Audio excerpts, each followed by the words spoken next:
Sir commercial సక్సెసా కాదా అనేది మీడియాకి మేము ఎప్పుడు ఇచ్చేది ఒక స్పెక్యులేషనేనండి. మేము మా వ్యాపారం రోడ్డు మీద ఎందుకు పెట్టుకుంటామండి అసలు? పోయింది వచ్చింది ఎప్పుడు మీడియాకి తెలిసేదంతా ఒక స్పెక్యులేషనే. అందరూ ఎవరి కాళ్ళు వాళ్ళ సోర్సెస్ ద్వారా కనుక్కుని మన ఫిగర్స్ బయట పెడతానికి ట్రై చేస్తారు, కానీ అసలు ఫిగర్ ఏంటనేది, ఒక సినిమా అసలు రెవెన్యూ ఏంటనేది ప్రపంచంలో ఇప్పుడు ఏ మీడియా పర్సన్కి తెలియదు. మేము నిజాలు చెప్పము. ఎప్పుడు మీడియాలో వచ్చే ఫిగర్లు స్పెక్యులేషనే. కాబట్టి ఒక ప్రొడ్యూసర్ పోయిందో లేదా ఆ ప్రొడ్యూసరే చెప్పాలి. మనం నేను క్లియర్గా చెప్పాను, జెర్సీతో నేను అన్ని రకాలుగా వెరీ వెరీ హ్యాపీ.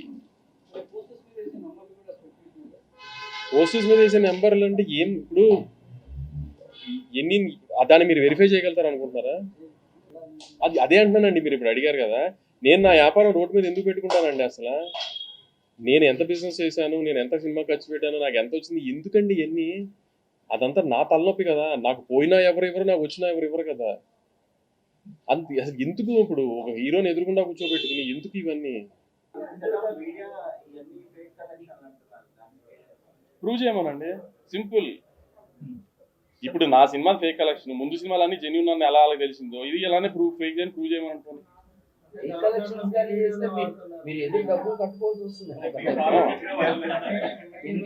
నేను దాంట్లో ఏం చెప్పాను? ప్రొడ్యూసర్ ఇచ్చేది నమ్మద్దని చెప్పాను కదా. అవును, అందుకే ప్రూవ్ చేయి ఫేక్ అని అంటున్నా. నమ్మద్దు. ఇప్పుడు నా పాయింట్ ఆఫ్ వ్యూ ఏంటి? ఆడియన్స్ సినిమా చూసారా, నా బయర్కి డబ్బులు వచ్చినా లేదా అని. మీరు నమ్మారా లేదా అని మాత్రం నాకు ఏమన్నా మారుతుందా చెప్పు. మమ్మల్ని ఏం హర్ట్ చేయలే, మమ్మల్ని హర్ట్ చేయలేదు, సినిమాని ఏం డామేజ్ చేయలేదు అని చెప్పడానికే ప్రశ్న. డామేజ్ చేయలేదని మీకు తెలియాలి కదా. మీరు అందరూ ఇప్పుడు చెప్తున్నాను కదా, అందరూ ఆమెను ఒక ఇంటెలెక్చువల్ ఒపీనియన్ ఇచ్చారు కదా సినిమా మీద, అదంతా తప్పైందని చెప్పాలి కదా మీ అందరికి. కలెక్షన్స్ బాగున్నాయని చెప్పాలి కదా. దానికి ఎలా చెప్తాం కలెక్షన్స్ బాగున్నాయని చెప్పగలుగుతాం.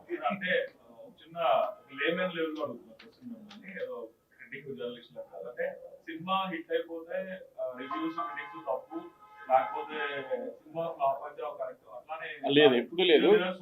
కానీ ఒక సినిమా సక్సెస్ కాదని చెప్పడానికి బ్యారియర్ ఏంటి చెప్పి. చాలా మంది చాలా సినిమాకి 4 స్టార్స్ 4.5 స్టార్స్ స్టేటస్ పెట్టిన రోజులు చాలా ఉన్నాయి. ఆ సినిమాలు కనీసం 4% కూడా రాదు. 2 స్టార్స్ వేసిన సినిమాలు ఉండొచ్చు, దానికి 500 కోట్లు వచ్చి ఉండొచ్చు. అదే పబ్లిక్ మాస్ ని డ్రైవ్ చేయడం అనేది ఒక సినిమా ఆబ్జెక్టివ్. ఎగ్జాక్ట్లీ పెద్ద సినిమా. అవునా, సో అది మీరు ఆబ్వియస్ గా సక్సెస్ అవుతారు. బట్ కానీ ఒపీనియన్ చెప్పడం అనేది critics and what ever you know, మీరు అంటున్న ఆ వెబ్సైట్. అవును, కరెక్టే. నువ్వు చెప్పే కదా ఒపీనియన్ చెప్పడం. ఒపీనియన్, మీ ఒపీనియన్ తప్పో కాదు అని చెప్పే రైట్ నాకు ఉందిగా. ఆబ్వియస్లీ అంటే అది తప్పే అంటే there is no benchmark. నువ్వు you gave some rating for my film కదా. How are you sure that is right? How are you sure that is right? నీ పర్సనల్ ఒపీనియన్ కదా. నీ పర్సనల్, ఇప్పుడు ఒక వెబ్సైట్ ఒక్క పర్సనల్ ఒపీనియన్, అంతేగాని నువ్వు పోలింగ్ పెట్టి తీయలేదు కదా. ఇప్పుడు పోలింగ్ ఎలక్షన్స్ జరుగుతున్నప్పుడు దాన్ని అంటారు కదా, ముందు ఇస్తారు, ఎగ్జిట్ పోల్స్ లాగా ఇస్తారు. ఏంటి, అనాలిసిస్ చేసి ఇస్తారు. మీరు రివ్యూ చేసేటప్పుడు మీరేమో ఒక 100 మంది 1000 మంది జనాన్ని అనాలిసిస్ చేయట్లేదు. It's personal opinion of couple of people sitting in a website. దాన్ని నువ్వు ప్రొజెక్ట్ చేస్తున్నావు ఆడియన్స్ కి. నేను అది తప్పు అని ప్రొజెక్ట్ చేస్తాను, ప్రెస్ మీట్ పెట్టా అంతే. Because my film collected well కాబట్టి. ఎలా who is the judge for it? Who is the judge for it? మీరు దేవుళ్ళా? Who is the judge for it? మరి ఇంకంతే. మరి అందుకే నేను కాదు అని చెప్తున్నా.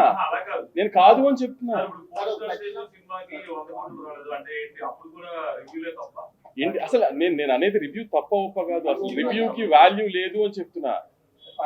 రివ్యూకి వాల్యూ లేదు అని నా పర్సనల్ ఒపీనియన్ చెప్తున్నా. I'm not generalising it also. I'm not getting affected by it. నేను చెప్తున్నదే లోకేష్.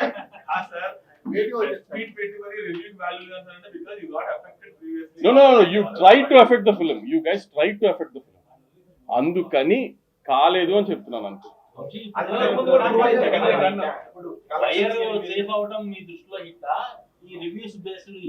మీరు చెప్పండి, ఇంత ఎక్స్పీరియన్స్ ఏది హిట్? మీరు చెప్పండి. మీడియా ఇంత ఎక్స్పీరియన్స్ మీడియా కదా రాస్తున్నారు. ఇప్పుడు సినిమా డబ్బులు తీసింది నేను, డబ్బులు పెట్టి కొనుక్కున్నాను అతను. ఎవరు సేఫ్ అయితే సినిమా హిట్? మరి ఆబ్వియస్లీ అదే. ఇప్పుడు అడిగాడు కదా ప్రెస్ మీట్ ఎందుకు పెట్టారని.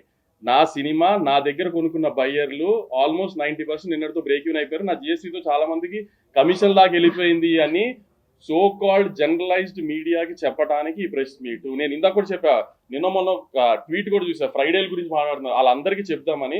మరీ సంతోషించమాకండి, సినిమా చాలా బాగా ఆడింది, రెవెన్యూ చాలా బాగా చేసింది, ఆల్మోస్ట్ బయర్ సేఫ్ అయ్యారు అని చెప్దామని ప్రెస్ మీట్. అది మీరు కనుక్కొని చెప్పాలి. గతంలో కూడా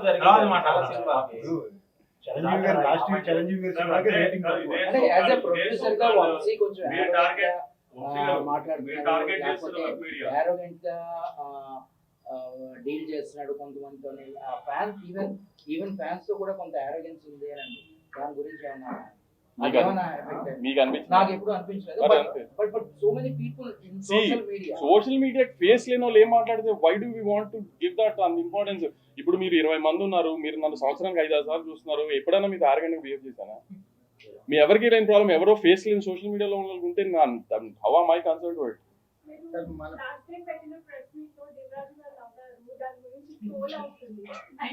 నేను ఆయనకి చెప్పిందేంటో తెలియదు.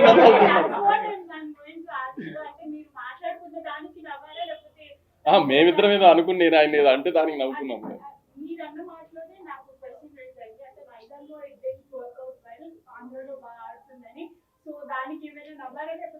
చిచి అప్పటికి ఇంకా తెలియదు కదండి నైజాం పర్ఫార్మెన్స్ ఏంటి, Andhra performance. That was Saturday only, second day only. ఇంకా నేనే I was in very tense position ఆ టైంకి. నేనే లేదు, అది వేరే ఏదో వేరే రకంగా ఏదో అనుకుంటే నవ్వారు. అలా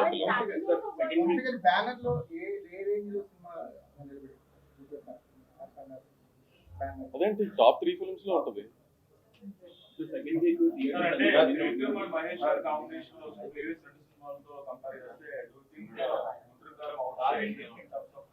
సార్ ముందు 2 సినిమాలు వచ్చిన దాంట్లో both were genre based films and cult films.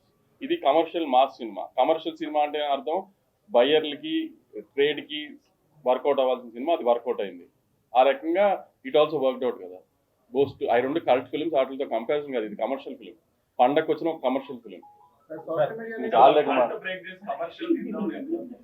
పండగకి వస్తుంది కాబట్టి. ఇప్పుడు సంక్రాంతికి ప్రాబ్లం అయిపోయింది, థియేటర్స్ మొత్తం అయిపోయింది. నెక్స్ట్ మరి ఫిబ్రవరి 9 మళ్ళీ ఇప్పుడే పీపుల్ మీడియా వాళ్ళు ఒక లెటర్ కూడా పెట్టారు, మాకు సోలోగా అనేసి అంటున్నారు. నాకు Feb 9th ఈగిల్ రవితేజ గారి సినిమా వస్తుంది, టిల్లు ఆపాలన్నారు, నేను ఆపేస్తాం అయిపోయింది. తర్వాత ఇంకేంటనేది దట్స్ నాట్ కన్సర్న్. అదిరిపోయింది కదా.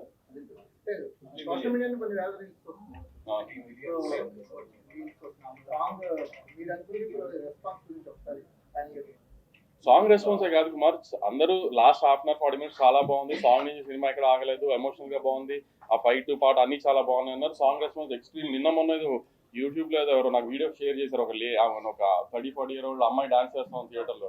సో ఇవన్నీ చూస్తేనే కదా తెలుస్తుంది పెద్ద రేంజ్ వచ్చింది. అంటే సెకండ్ వీక్ వచ్చింది కదా, దాని ప్రకారం షార్ట్ లిస్ట్ చేసుకుని డిస్ట్రిబ్యూటర్స్ దాని ప్రకారం ప్లాన్ చేసుకుంటారు. దాంట్లో ఎనీ డే ఒక ఏరియాలో సినిమా అమ్మేసిన తర్వాత థియేటర్ల గురించి కానీ, అది ఎలా రిలీజ్ అవుతుంది కానీ, ఎలా ల్యాండ్ అవుతుంది అనేది కానీ, తన డబ్బులు తన రిస్క్ కదా, తను చూసుకుంటాడు కదా. మేము అతనికి అడ్వైస్ చేసే పొజిషన్లో మేము ఉండం కదా. అమ్మేసిన తర్వాత సొంత రిలీజ్కి వెళ్తున్నాం అనుకోండి, అవన్నీ మనం చెప్తాం. తను కొనుక్కున్న సినిమా తనకి ఎలా తన డబ్బులు వెనక్కి తెచ్చుకోవాలి, తనకి మనకన్నా బెటర్గా తెలుస్తుంది కదా. సో అందరూ వాళ్ళు ప్లాన్ చేసుకుంటారు, వాళ్ళు మా డిస్ట్రిబ్యూటర్.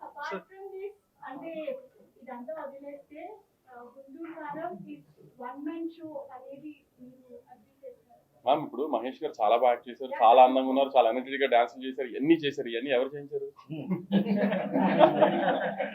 ఇవన్నీ ఎవరు చేయించారు? ఇవన్నీ చేయించింది విక్రమ్ గారు కదా. మరి అది ఎప్పుడు టూ మ్యాన్ షోనేనండి. మరి స్క్రీన్ మీద ఉండేది హీరో కదండి, డైరెక్టర్ గారి స్క్రీన్ మీద వస్తే బాగోదు కదా. అంటే మీరు అడిగినని చెప్తున్నాను మ్యామ్. హీరో గారు అద్భుతమైన అందంగా ఉన్నారు, చాలా బాగా డాన్స్ చేశారు. అసలు ఆ హీరో క్యారెక్టరైజేషన్ ఇందాక కుమార్ అన్నట్టు పోగిరిలా ఉంది, అన్ని ఉన్నాయి. ఇవన్నీ చేయించింది ఎవరు? మరి ఇంకా అంతే. ఆడియన్స్ పాయింట్ ఆఫ్ వ్యూలో ఎప్పుడైనా మహేష్ బాబు గారు స్క్రీన్ మీద కనబడతారు కాబట్టి అది 1 man షోనే అంటారు కదా, అంతే. కానీ వెనకాల బ్యాక్ అండ్ చేయించిందంతా ఎవరు? ఇన్ని బ్యాక్ లాషెస్, ఇన్ని బ్యాక్ స్టాప్ తర్వాత మజా వచ్చిందా? ప్రశాంతంగా నిద్రపడతాను చూస్తుంటే మజా వచ్చింది. బయ్యర్ సేఫ్ అయ్యాను, ఫుల్ అయింది, ఇన్ని థియేటర్ ఫుల్, ఫస్ట్ షో ఇన్ని థియేటర్ ఫుల్ అని చెప్తున్నారు కదా, అని బాగా ప్రశాంతంగా నిద్ర వస్తుంది.